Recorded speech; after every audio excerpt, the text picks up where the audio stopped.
support group explore themes that build emotional awareness and use of practical strategies for our children and ourselves.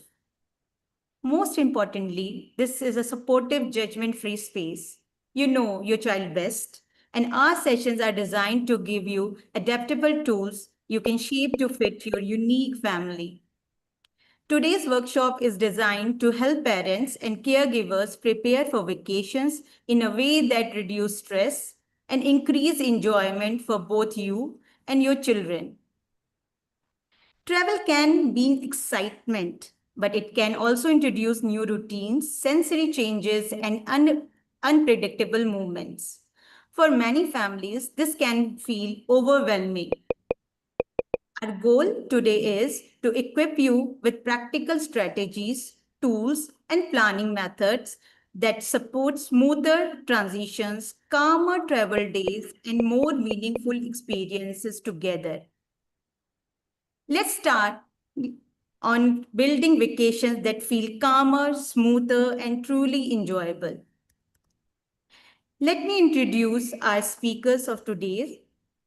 Ms. Krishna holds Honorable Master degree in Education and Psychology and is an RCI certified special educator for autism spectrum disorder with 13-year experience in mainstream schools. She specializes in parent-school communication, curriculum implementation, and innovative early years practices. An ABET certified professional, she now leads as ABA Inclusion Program Supervisor at Stepping Stone Center while pursuing her QABA certification.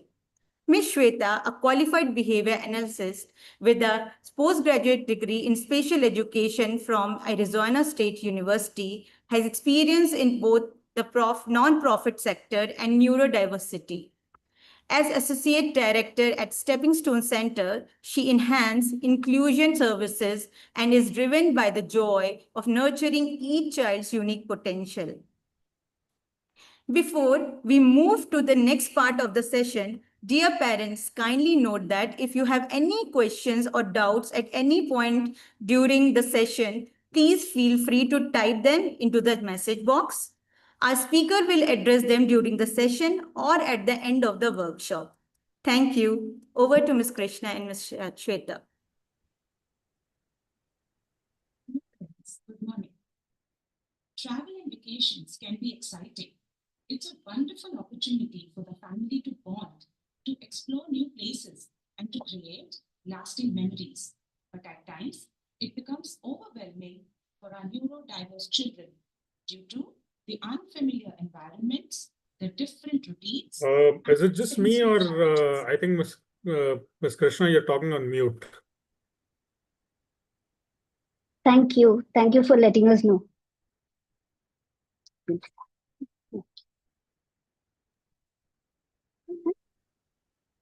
Due to the different barriers in communication and the unpredictable transitions, the sudden change in schedules and the long periods of waiting, and of course, while using different vehicles for traveling, the different noises. So all these may cause a meltdown or an anxiety.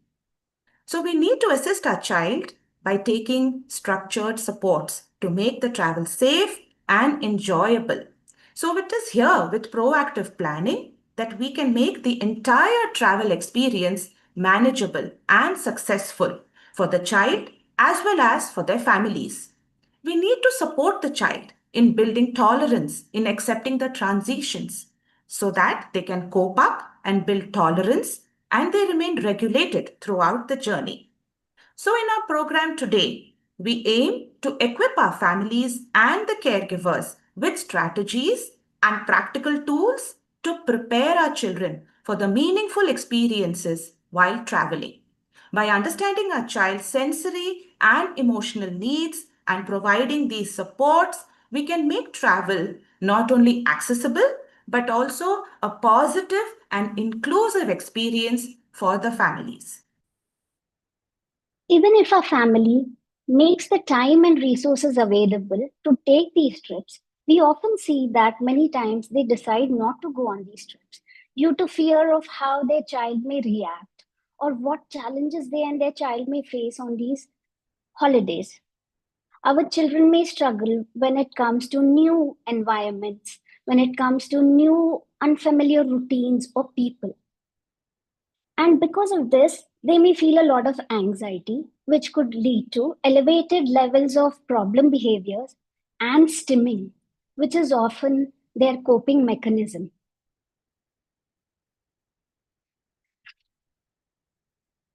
This is where ABA can be very useful. The Centers for Disease Control in America have recommended ABA as the first line of intervention to be sought for autism spectrum disorder and many other developmental difficulties. ABA, with its simple yet very effective, practical, research backed strategies, can help when followed consistently. To go on a holiday, preparation is key. In today's presentation, we want to provide you some of these practical tips and techniques with examples which can help prepare our child and the family to go on this much coveted holiday. These strategies can be used to build tolerance, to build waiting tolerance, to shape required behaviors in novel environments, to help desensitize the child to aversive stimuli, to shape new behaviors in novel environments, to help parents manage behavior escalations. It can help in promoting adaptability and independence of a child in novel environments and promote their family inclusion and participation. It can also help smooth and safe transitions so that the family can enjoy this much coveted holiday.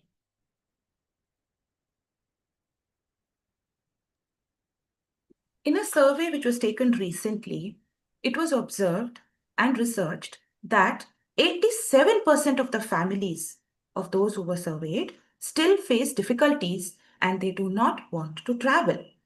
So when these families were interviewed, the major concerns which came out were regarding child safety, especially in areas like a railway station or a crowded airport. Few families reported about sensory challenges. You have bright lights, you have loud noises, you have the speakers for which the child has to close their ears or it triggers an anxiety or a meltdown. Certain parents said their children had difficulties in communication, especially if the child wanted a break or wanted to express their difficulty in waiting. Overall, many parents came up with the concern of how to manage the entire travel. A few of the children had specific dietary preferences, and the changes in routines were often causing discomfort. Most of the children had difficulties related to sleep patterns and tolerance to the different social situations, the unfamiliar faces. So, this is our core aim today's session to equip you with a practical, easy to use strategies that can support your child during the travel and also in your day to day routine. These sensory support and practical communication tools and the behavior management strategies are all designed to help your child feel comfortable, and as parents, you are more confident to enjoy the much needed vacation. So it is here I wish to highlight that improving the family's quality of life is a very important part for the overall family functioning. When parents take an intended break or they go on a small vacation, it provides an opportunity for the family to reset, to recharge, and to reduce their daily stress.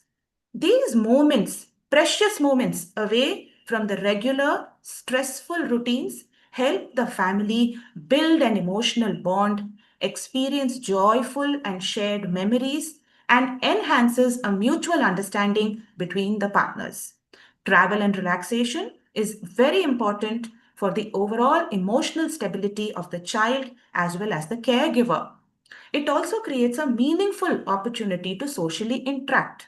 Now, having said that, by stepping out of our usual home environment, families often feel refreshed and better connected, which ultimately leads to better coping skills and a balanced family life. But on research, 80% did not want to take the vacation. So that is our aim here, to support the families with research-backed ABA strategies, which are very useful to assist the child and guide the parents in the overall aspects of traveling. This is our ABA toolkit. We have put in it some of our very important strategies that are extremely useful when used consistently. We should all prepare to carry this with us wherever we go. There are various strategies in this toolkit. Different strategies may be useful under different circumstances. Different strategies may work well for certain learners, and therefore it is important for us to learn how to use these strategies, when to use these strategies, which strategies work well for our children. By doing this, we can make our holiday travel so much more enjoyable. So now let's pack this toolkit with us and go on our holiday. The very first tool that we want to talk to you about is priming. Priming is a proactive strategy. It is used to help the child prepare for what's coming up next. In priming, we use it very often in our session. For example, we prime our child saying, hey, in 10 counts, you have to come to the table and do this activity. Or your break is ending in 10 counts. Or we may say, after our session, we are going to go to OT session. Or we can prime the child and prepare the child saying, today mommy is going to be late. And you can play here, you can play on the swing, you can have your snacks, you can do coloring, you can prepare the child for any unexpected or new situations that the child is going to encounter. I want to take you on a journey of one of our parents. This family lived in Singapore. They were an Indian family and wanted to conduct the thread ceremony of their child in India. Few months later, they came to India and performed the thread ceremony, and it was a grand success. I got to watch the video of the thread ceremony a few weeks later, and it was such a joyful experience to watch this kiddo of ours going through the entire ceremony, which takes several hours. He sat through the entire ceremony, did all that was required of him without a single tantrum. And I got to speak to this mother a few weeks later, and she told me how she prepared this child for this ceremony. For months together, every day she would go over the details of the ceremony, why it is important for the child, how good it is for the child, what are the details, what he would have to sit through, what he would have to do in the ceremony, and how everybody is so appreciative, how much he's making an effort towards this. This is how she prepared the child. This is priming. This is a very good example of priming. When we want to go on these holidays or trips, which are new, novel environments for our children, we can prepare them in this manner. The next strategy I want to talk to you about is shaping. When we talk about shaping, we are talking about shaping a behavior. And when we talk about shaping a behavior, it is towards an end goal. We always have an end goal in mind. For example, if we want to take a flight journey, our child will have to be seated throughout with the seatbelt on. This could be aversive to some of our kiddos. For this, we could desensitize them over a period of time. Desensitize them by pairing this aversive stimulus of wearing the seatbelt along with something that the child likes. For example, our kiddo likes to sit on the swing. So we put on the seatbelt when he's seated on the swing and enjoying the swing. Thereby, we are pairing this aversive with something that he enjoys. And thereby, we are making it less aversive. And slowly, we increase the time that he's wearing the seatbelt. It can go from 10 counts to 25 counts to 50 counts to a minute to 5 minutes. We can slowly put on the seatbelt when he's watching his favorite cartoon. We can make him wear it when he's eating his favorite snack, and thereby slowly increase the time that he's tolerating the seatbelt. After some time, you can make him wear the seatbelt while he's going on his car ride. for half an hour, and slowly you increase the time to 1 hour and 2 hours, where he is not anymore aversive to this. So finally, when you go on your journey, he is wearing his seatbelt throughout the journey without any problem. I want to also talk to you about one very practical way in which we have used shaping in our center. So we started sessions for one of our kiddos. When he started sessions, he would cry the entire time. He would scream the entire time. He just didn't want to be here. He would pull his mother towards the exit to take her home. And parents told us that this was one of the biggest problems that they had. They couldn't take him out anywhere. He would scream and cry the entire time. So when they took him to a mall and he screamed and cried and pulled the mother, everybody would look at the mother as to, what are you doing to your child? They just couldn't take him out of the house. If they took him to a relative's home, he would just pull them back to go back home immediately. So when we started sessions for this child, we started with early intervention sessions where the mother is the, sorry, not mother, the parent is the primary caregiver and therapist. We teach the parent on all the skills that are required for them to work with their child in these sessions. So in these sessions, the child would not allow any of our therapists to go near them. He would scream and cry the entire time. But slowly, our therapist would just go in for moments and teach the mother some practical tips and make her engage her child, and we would watch from afar. Slowly, the child started to engage and stopped crying as much as the entire time. Slowly, our therapist started to go and engage with the child a little more and increase the time where the child was calm, allowing the therapist to be nearby. Slowly, the mother sat at the table, but the therapist worked with the child. After some time, the mother was shifted to the corner of the room, and therapist worked with the child, and the child slowly seemed to calm down and stop crying and did not engage in all the problem behaviors that he was showing earlier. After some time, the mother was shifted out to the stairs where the child just went once or twice and checked if she was there, and he was happy, relaxed the entire time. This is how we desensitize our child and shape a novel behavior, a new behavior that we want them to exhibit, which is very essential for them. Another important technique of preparing the child is by using pictures, different pictures about a vacation or a break or a trip outside. It can be as simple as going to a zoo, for example, which is spread over a few hours. And another example is like if we are going to spend a couple of days, say we are going to our uncle's house or we are going to our grandma's village, where the environment is different. We can show actual pictures of people, of the place, and also we can show of the different food items which they may get. We may not be able to sleep in our regular bedroom. This may not be our place. But when we are showing these pictures, it becomes easier for the child to relate. Another important method of showing pictures is by keeping the visual narrative for the child, wherein it prepares the child for the new routine, and we can practice this experience through this narrative.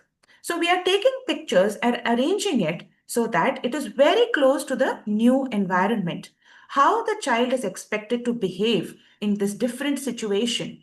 So it helps those children, particularly with sensory challenges or who are having difficulties with transitions. So what does the social story tell the child?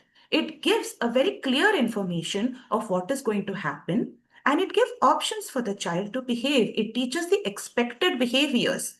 It also helps in facilitating the transition and thereby promoting independence.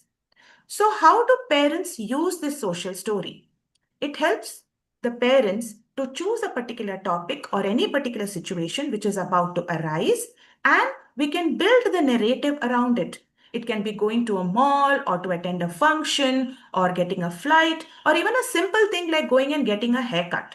It is essential to keep the social story small and simple sentences, and read the story repeatedly to the child once or twice daily, and also at least a week or two before the given event. This will help in building the confidence and also prepare the child with the readiness skills. We can practice waiting in a line. We can practice greeting by using role plays along with the social stories. And also, for ease of accessibility, it's very essential to keep the social story easy for the child to relate. We can put it in our mobile phones, or we can use picture cards if the child likes more visuals. Give lot of positive praise to the child as the child moves through the social story. So for example, if the child is visiting a mall, we can show about the crowded places, the people, the noise, the different shops, and what the child is supposed to do. Hold the parent's hand, walk together, or ask for a break. So let us see a video clipping now and see how the parents can use a social story while going to a mall.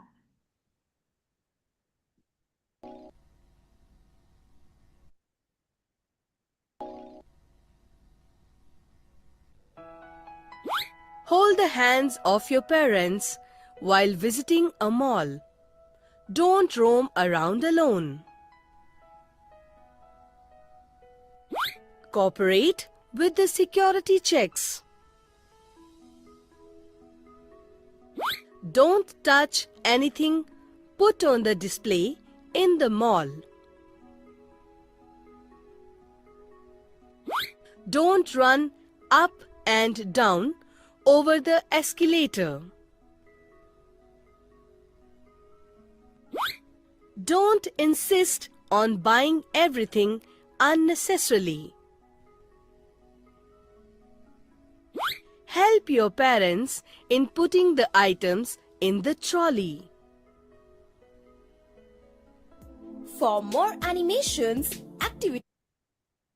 Another example which I would like to share is about using the social story or a picture schedule with pictures that suggest we are going to fly in a plane. So for example, if the family is going to take a flight, we can show the picture of the plane, the different airports. We can show a picture of our ticket, how the child is going to wait in a line, the different people who are going to ask for ticket, and we can do a role play at home about how the security check will happen, how the child will tolerate giving up the toys in the tray, and like the example given before, how to wear a seat belt, how to request to get a headphone and get choices for music to listening on the phone. Next, we can also use different pictures to show that will build predictability for the child as the child moves ahead with the travel journey. We can offer choices to the child. Would you like to travel by a car to the airport, or shall we take a metro to the airport? And then with these pictures, it helps the child to be prepared for the journey ahead. Another important strategy is to use a visual schedule. This is also another technique where the sequence of events are broken down. We use relatable pictures either of the child or the icons to show what is going to happen ahead in that given event. As the entire event is broken into smaller steps, again, the child gets a predictability through the structure of routines. And also it reduces the anxiety if anything there is sudden change in the event. So for example, in the birthday party, we can improve the child's participation in the social event by understanding the sequence of events. There will be friends coming over, we will be exchanging greetings, and there will be a cake which will come, and we can play how to blow the candles on the cake by blowing balloons or by blowing play candles at home. So there is a given structure in the otherwise sensory rich environment. So in this manner, the visual schedule is very useful to prepare the child as to what is going to come in the expected social event, and it builds motivation for the child and it enhances the participation of the child. Another very important technique that I want to talk to you about is functional communication training. It is one of the very first programs that we run with most of our children in our session. Many of our children have difficulties when it comes to communicating their needs, their wants, and their emotions. And many times they resort to problem behaviors because they are unable to communicate what they want or feel. Therefore, in our sessions, we start with teaching them to functionally communicate. We teach them, if they're verbal, we teach them using words. You can ask, I want snack, I want toy, I want to go to the swing. If they're non-verbal, we can use pictures, we can use signs, gestures, and any other form of functional communication such as pointing, etc. The important thing is to teach them how to communicate so that they don't have to resort to problem behaviors. And we teach them and heavily reinforce functional communication. When we go on trips outside of their usual environments, it becomes all the more difficult for them to communicate since they are trying to cope up with all the new stimuli in their environment. In such cases, even children who are verbal sometimes may not be able to express what they want or how they feel. Especially in these circumstances, it becomes very important for us to use picture cards like these, picture boards such as these. These boards can be used, for example, the child has to just point. You can make the child point to what he wants. The child can say, I'm hungry by pointing to eat. The child can point to the toy car picture to say that he wants his toy. He can be shown, he can be asked a question and you can teach him to point to yes or no to communicate his response to that. This way, it becomes very easy. It's very important to remember that we must make it easy for them to communicate so that they don't feel the need to go into problem behaviors. And these picture boards can be kept on our mobiles or our tablets that we carry with us. And we can teach them to communicate using this. And this builds predictability for them. And hence, when you go on your travels, you can use these on your mobiles or picture boards or tablets and help them communicate very easily before they go into problem behaviors when you start to see any precursor behaviors or in general all the time, which will help them communicate and be regulated. So that brings the parents to a very important aspect to prepare for your travel. So this is where a checklist will help because it gives a structure. We can add the items which are needed for the trip and check whether we have packed them. So like just shared with you, the FCT cards, a very important part to be carried in a trip. Along with that, we can identify which are all the preferred items for the child. If the child wants to communicate, what is his modality for communication? And we pack that, whether it's an FCT book or is it is an app. Next, let us look to encourage and motivate the child to join in the packing. What would you like to pack for the trip? Would you like to pack this color pant or would you like to pack a t-shirt? Give him a separate bag if he likes to and keep motivating the child and tick mark and encourage the child to be independent in packing his own things.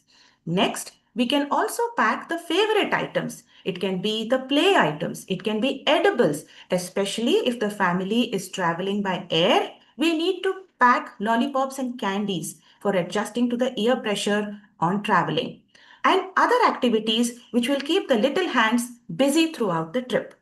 Further, if there are any sensory requirements for the child, it is very essential to keep your chew tube, your comfort pillow, crayons, and fidget toys to actively engage them if they are restless.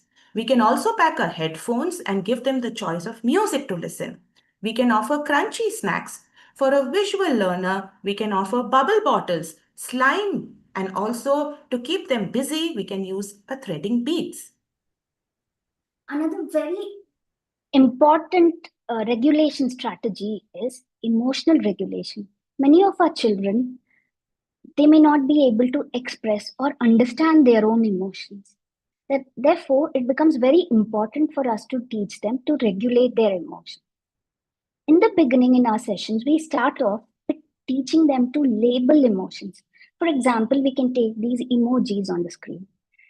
They have different emotions on them. We can teach them to label, this one is smiling, this one is angry, this one is sad, this one, oh, he's confused. So we can teach them to label emotions. We can show them pictures of people and showing various emotions and show them and teach them to label these emotions.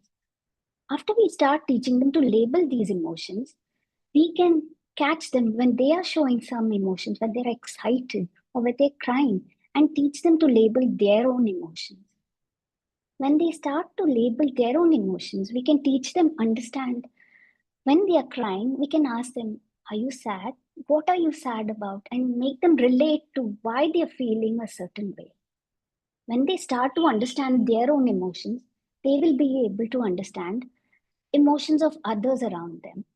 So this is something we need to do on a daily basis.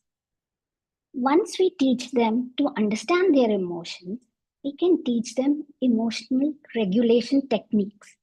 We can teach them a number of techniques. For example, we can teach them to take deep breaths. We can teach them to blow bubbles. We can teach them to squish a squishy toy. We can teach them that they can go for a walk or have a sip of water. So we can teach them many techniques to regulate their emotions. When they are angry, sad, or worried, we can show them different lists. Hey, do you want to calm down? If you want to calm down, how do you want to calm down? You can take deep breaths. This way we give choices to them. You can drink water, you can go for a walk, you can take a break in a quiet place. You can give them different choices and help them choose how they want to calm themselves down. Teaching emotional regulation is a very important subject because we need to do this on a daily basis. And this is what will come in handy when we go on our travels. When they find it difficult to cope in unforeseen environments or circumstances, these emotional regulation techniques become very important and useful. And once they have been practicing them, it will be something easy for them to follow to calm themselves down.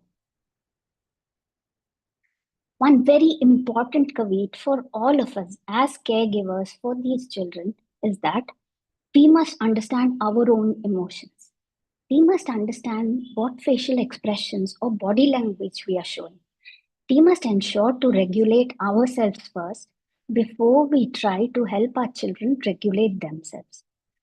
This is a very important caveat we should always keep in mind and practice.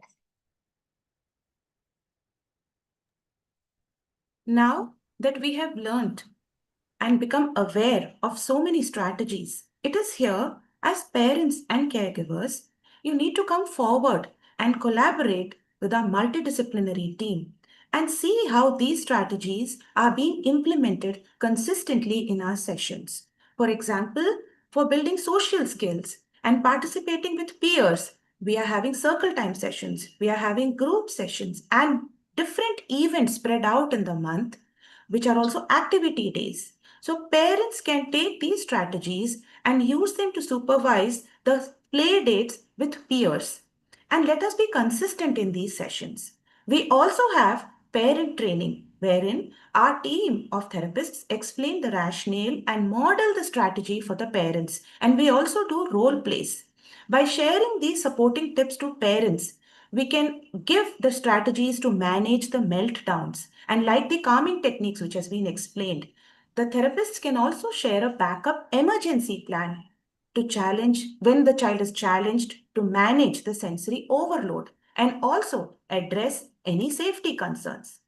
Especially when you take a small trip or go on a short vacation, come back to us, share with us what were your difficulties and what went well. And if there is anything the team can come forward, we will assist you and focus on what are the strengths of the child and celebrate each and every success. Further, every small step which the child moves ahead, it is very essential to keep encouraging, keep building motivation, and plan for the successful steps ahead for the child. So, for example, if the child has to learn to wait at the railway station or wait at the airport lounge, it is very essential to start at home. At the therapy center, we build up the skills by teaching the child to wait. We teach the priming, we teach through pre-mat principle, we explain how every step is consistently built. Similarly, at home, if the child prefers to watch a cartoon time, we can ask the child to wait. Start small. Okay, we wait for a minute, buddy. Then we can have your TV time. Next, we can build the duration. Let mother finish cooking. Then we can watch together. Again, we can offer other activities. Say, okay, let's finish our small homework, a couple of things, and then we watch TV. We can introduce other preferences. For example, let's go to the park time, or let's go and play ball, and then we can come back. So the child learns to tolerate the delays and also at times the denials. But gradually, the child is built to experience the constant success and stays motivated throughout this process. So we have to celebrate each and every step the child makes towards progress. Another important technique which I would like to bring forward is the importance of generalization. So whatever the child learns here in the therapeutic clinical setting, it is very essential to transfer these skills beyond this setting. So beyond different people, across different persons who are there in the child circle, to tolerate the demands which are placed, to tolerate participation and social interaction with these new people across different settings. If the child can sit at the therapeutic center, the child learns to sit at home, the child learns to go and sit in a new place like a hotel or a restaurant, learns to wait when the meal is being ordered, learns to sit through different vehicles. And in the whole, the child is exposed to different kinds of stimuli, again, across different routines and timings. So, like explained before, gradually build in the skill of waiting and tolerating. At times, the trip may last 2 to 3 days, and due to some unforeseen changes, it may also last a week. So, the child learns to tolerate this. So, how can parents do this? Let us bring the simulation at home. If we are going to stay for a couple of days in our uncle's house or in the grandma's house, let us learn to change the sleeping arrangement at home. Have a different bed or have a different pillow. Use a different washroom. But gradually introduce these changes in the child's otherwise fixed routine so that the child becomes flexible and learns to face the different opportunities independently. Another example is when you're packing a bag for a trip. The child learns to pack the bag, a small tiffin bag. The child learns to pack the school bag. And finally, like shown before, we can also learn to travel by packing the different suitcases. So we are giving exposure to different stimuli. We can ask our friends, we can ask our neighbors to give different directions. Let's stand here, let's do this, or show me a ticket, I'm going to give you a star. So all these exposures help the child become flexible as well as independent to apply these skills across different environments. An example of generalization. An example of generalization of the word want, of requesting, is what I'm going to show you in this slide. The child starts to learn in our sessions how to request a cookie, a sandwich, a toy. So he says, I want toy. Then we teach him to say, I want cookie. So he slowly starts to understand if he wants something, he has to say, I want, and what he wants. And slowly he is learning to ask for whatever he wants using the sentence, I want this. Slowly we ask him to ask other therapists when he wants something. Then we teach him to ask his mother, I want this. So now he is learning to ask for what he wants to different people. He can ask his mother at home. He can ask his friend in the playground. He can ask his teacher at school. So this is how we teach generalization. It's very important that whatever skills we teach at our therapeutic setting is practiced in the child's natural environment by the caregivers. So it's very important to generalize these skills across the different settings that the child is going to be in, across different people. And that's how the child will adapt to the new environment that he has to be in. I want to also go back to the example of our little kiddo who would cry all the time in the beginning of our sessions.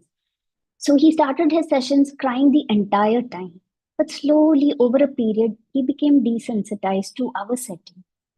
But it's not enough if the child learns to be okay in our setting, like he is usually at home. The problem was that they couldn't take him out anywhere. So now, slowly, as he became okay, we started to make him sit along with other children during circle time. We made him interact with other therapists or other peers. And we asked the parent to start taking him outside.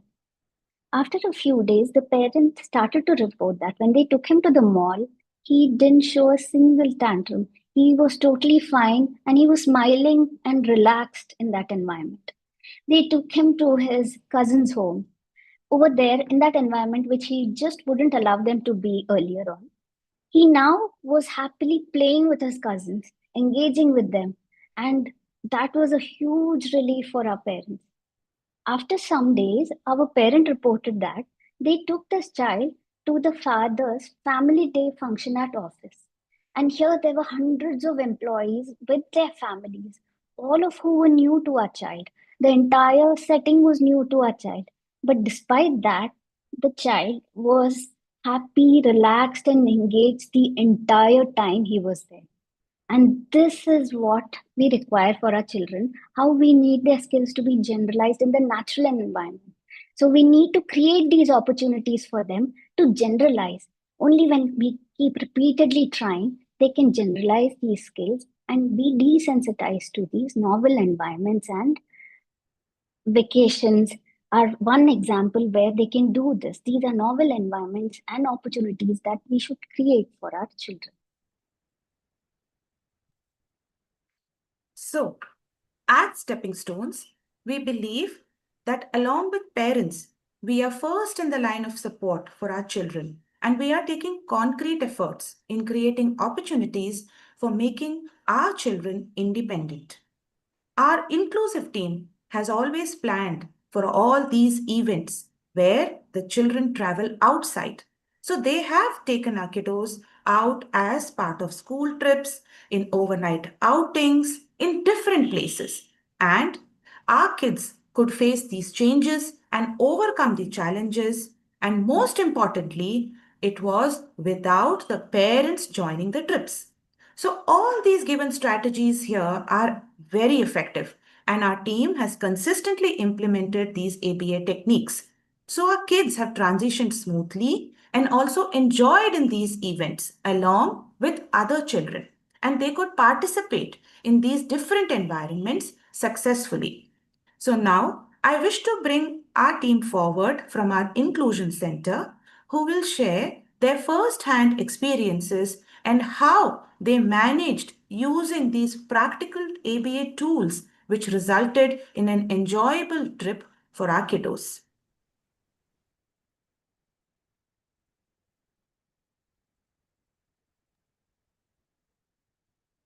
Hello, everyone. Good afternoon. I would like to speak about how parents can effectively prepare themselves to take their special child on trips. The insights are shared are drawn from real experiences and practices observation during our recent outings. The first important step to gather all relevant information in advance, details about travel, accommodation, food, and the people accompanying the child. Being informed help the parents guide their child with confidence.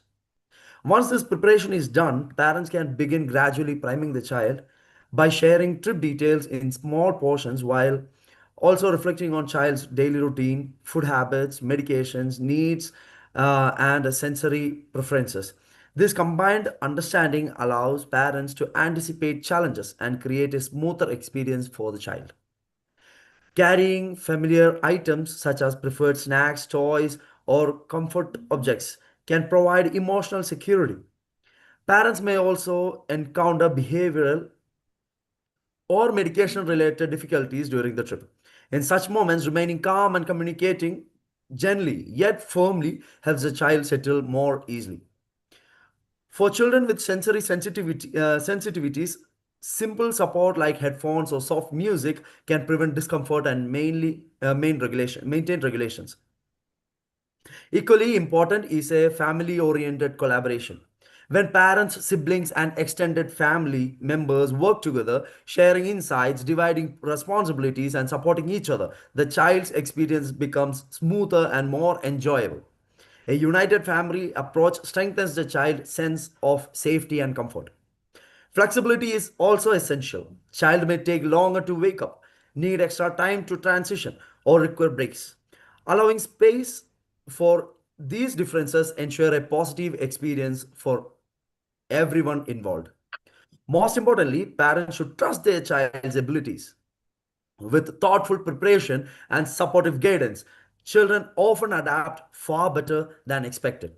Thank you. That was really useful, Alvin. Thank you so much for sharing your inputs. Over to our inclusion supervisor, Ms. Shishra, who would also like to share her inputs.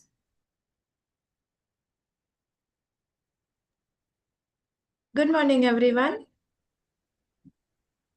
Today I would like to briefly explain how we prepare our children for field trips and how our entire school team ensures that the experience is safe, meaningful, and comfortable for every child, especially for our children who need additional support. So first it is about planning at the school and management level. Before we begin preparing the children, a very strong planning framework is set by the school management.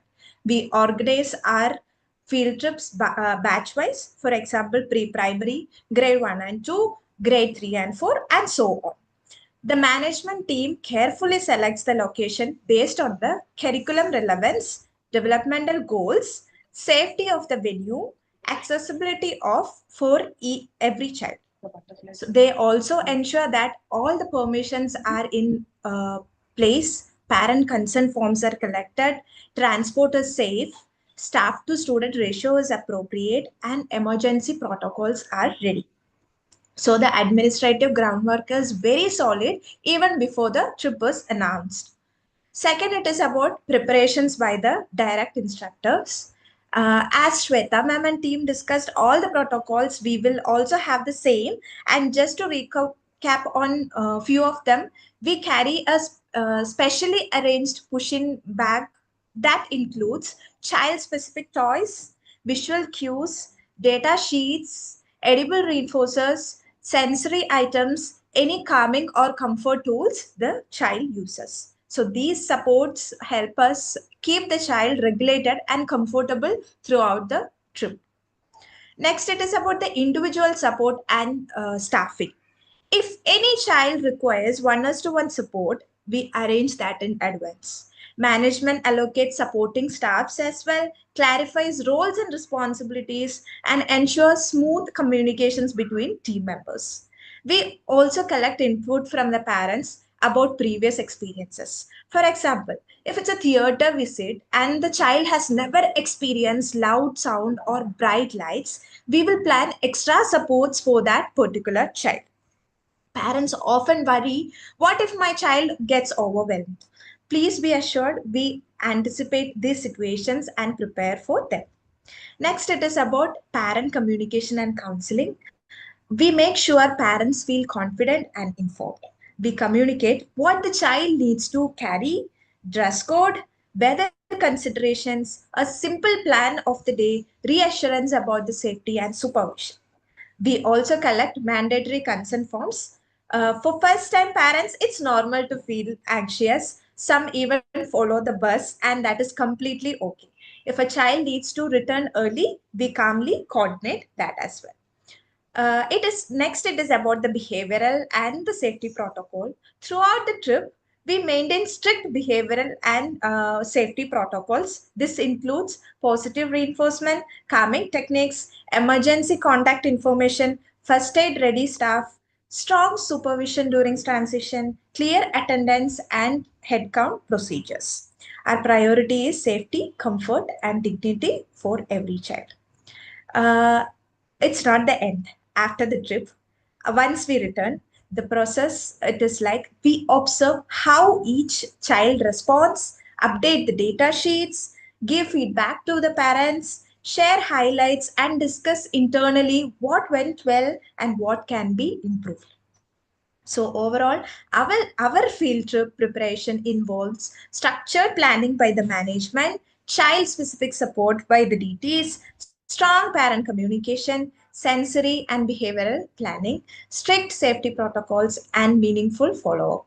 Our goal is very simple: to ensure that every field trip is safe, calm, enjoyable, and a positive learning experience for every child. Thank you. Wonderful inputs shared here. Thank you, Shishira and Alvin, once again. So, as many of our inclusive centers, we have another example to share with you of another team which had traveled to a butterfly park. I would just like to share that how the social stories pictures were used by the team of technicians for the children and how it prepared the children. We will just play it for the parents to have an overview of the social story used.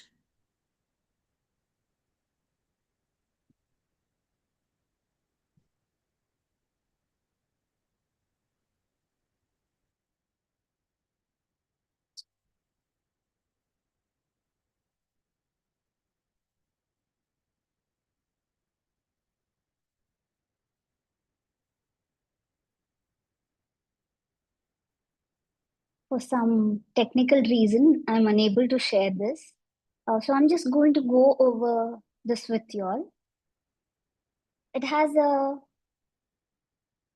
this is like a document. We printed it out. It has all the pictures of this trip that this child is going to make to the butterfly park. It has the rules, the do's and don'ts for the child, which are given in very simple language. And it has pictures of how he has to wait with his friends before entering the bus, how he may have to sit by keeping his hands to himself while sitting in the bus, how he's going to come to the entrance of the butterfly garden and hold his friend's hand before entering the garden. And he's going to read this over and over, that he has to use his inside voice. This is part of the preparation. This pictorial story is part of a preparation that we are using for this kid. Okay, the entire sequence of events that's going to happen at the butterfly park is gone over using this visual story with him. And we go over the story with this child every day. And this makes it much easier for the child to understand what's expected in the park, what he's going to encounter, what he's going to see, and how he has to behave in the park. And this was very useful when they took one of our kiddos to the butterfly park in this grade 1 trip that the class went on.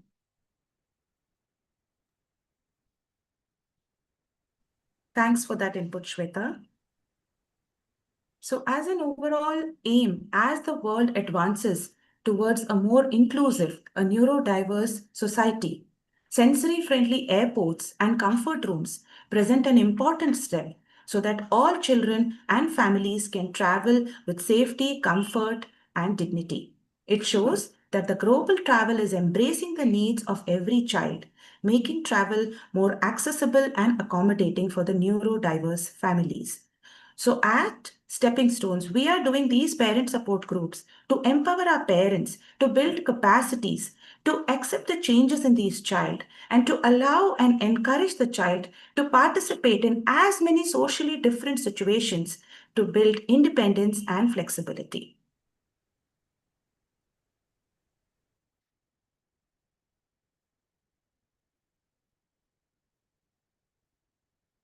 So together, we want to make this. Together, we want to make this. Together, we want to make this journey possible for our children. We would love for parents to come to their parent training sessions, take tips, and make these opportunities available when possible for the child. Take the help of your child's therapist, prepare a plan, prime our children, prepare them for this journey. Use all of these tips that we have shared with you today. Take the help of the therapist to train on these strategies and make use of them to have a wonderful trip for yourselves. Thank you so much, Ms. Shweta and Ms. Krishna, for sharing all these valuable tips with us and team, for sharing your valuable experience with us. Dear parents, if you have any questions, please feel free to type them in the chat box. We can address it we have 1 minute to address all these things. If you have any doubts, you can speak right now.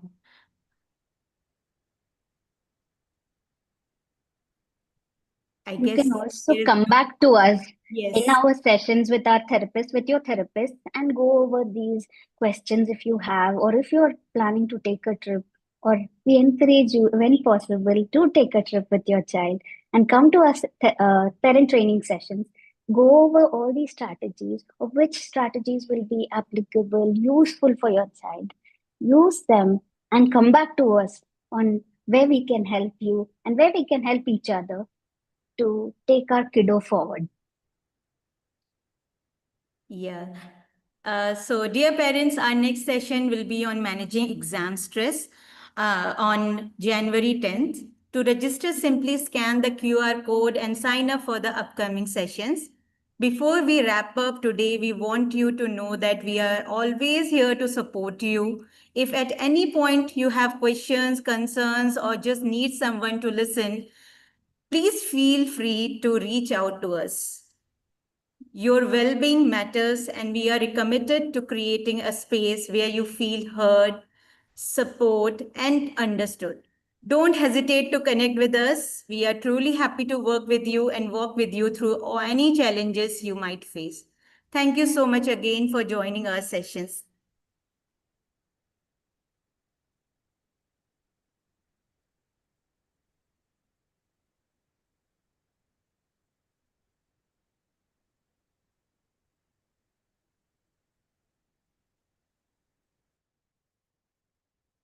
Ma'am, we have a doubt.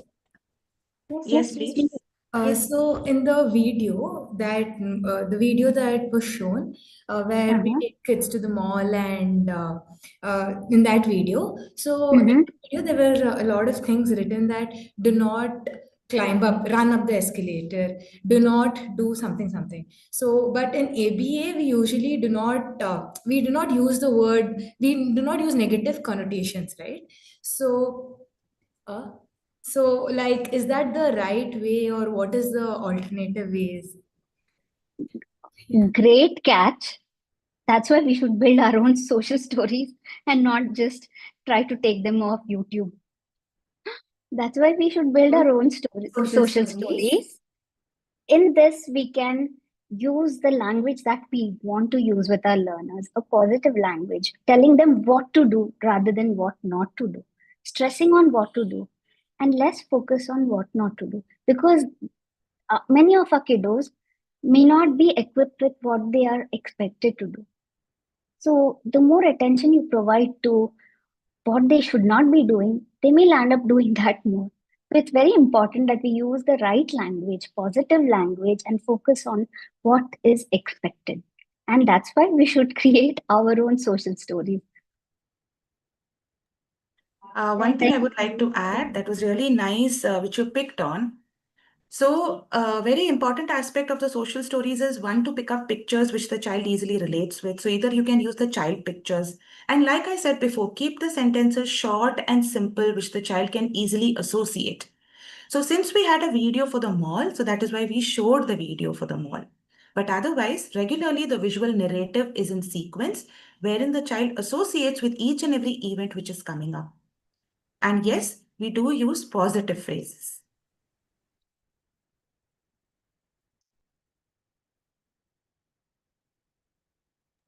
Thank you, ma'am. Thank you, ma'am. Yeah, thanks for asking a wonderful question. Anyone anyone has any other question or doubt? Otherwise, we can wrap up our session. And if we reach out to the therapists and the supervisors when in need. So we'll wrap up today's sessions. Thank you everybody for it. Thank you. Hello, Thank you, ma'am. myself Yes. Amrita here. Yeah, Yes, Amrita. yeah. I just have a doubt. Can you positively rephrase the sentence for me? Like when my son has a tendency to run around when he's attending a family function.